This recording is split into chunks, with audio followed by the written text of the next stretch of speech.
All right, everybody, I'm pumped. This is Adam Schuman joining you once again from Fatty Johnson's. And tonight is Maker's Mark night. Everything Maker's Mark.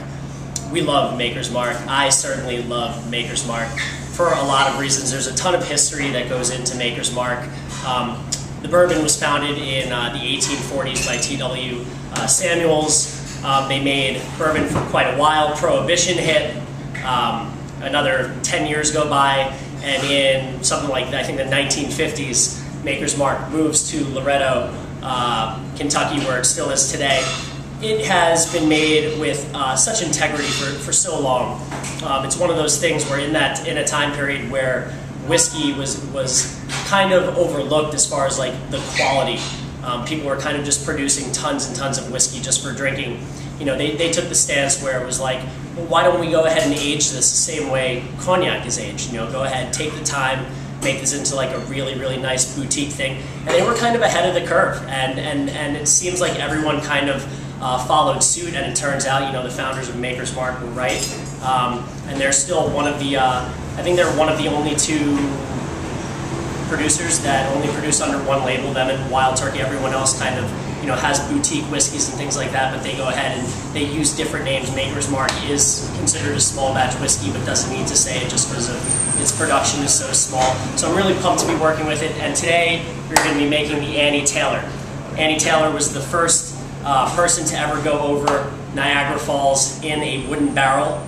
She survived with minor injuries. And the reason we are calling the drink that is because this cocktail that you see in front of you, these ingredients were aged for 3 weeks in a brand new 3-gallon charred oak barrel.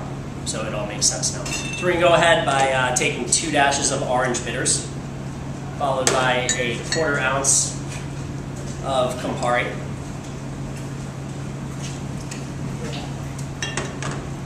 ½ ounce of Lillet Blanc, nice aromatized wine, provides beautiful acidity. Next, we're going to take Saint Germain elderflower liqueur. If you've watched any of the other videos, you may have noticed that I kind of like this stuff a bit.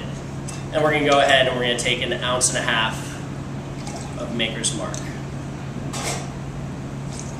Okay. So all of that in large format was then put into the barrel over yonder, that one right there, for 3 weeks.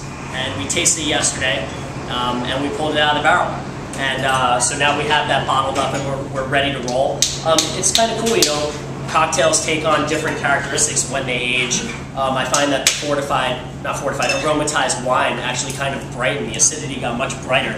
It goes in as a fairly sweet cocktail. It comes out as a pretty acidic, still sweet, but acidic and bitter, slightly oxidized cocktail. And it's really beautiful, you know, it kind of works well with all the caramel and toffee notes that come from the Maker's Mark, and the way that it's fermented in Cyprus kind of add to this like really rich like butterscotch thing going on, and kind of all those flavors are very, very apparent when tasting the Annie Taylor.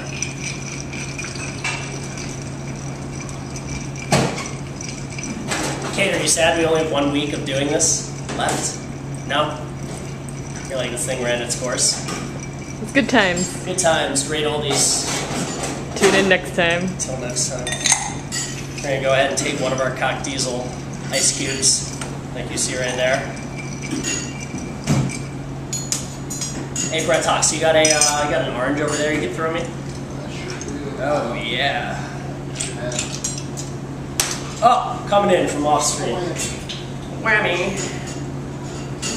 Alright, and we're going to go ahead and we're going to garnish that with an orange twist. And it'll fit right in the glass. From our barrel to your glass, an Annie Taylor. Enjoy.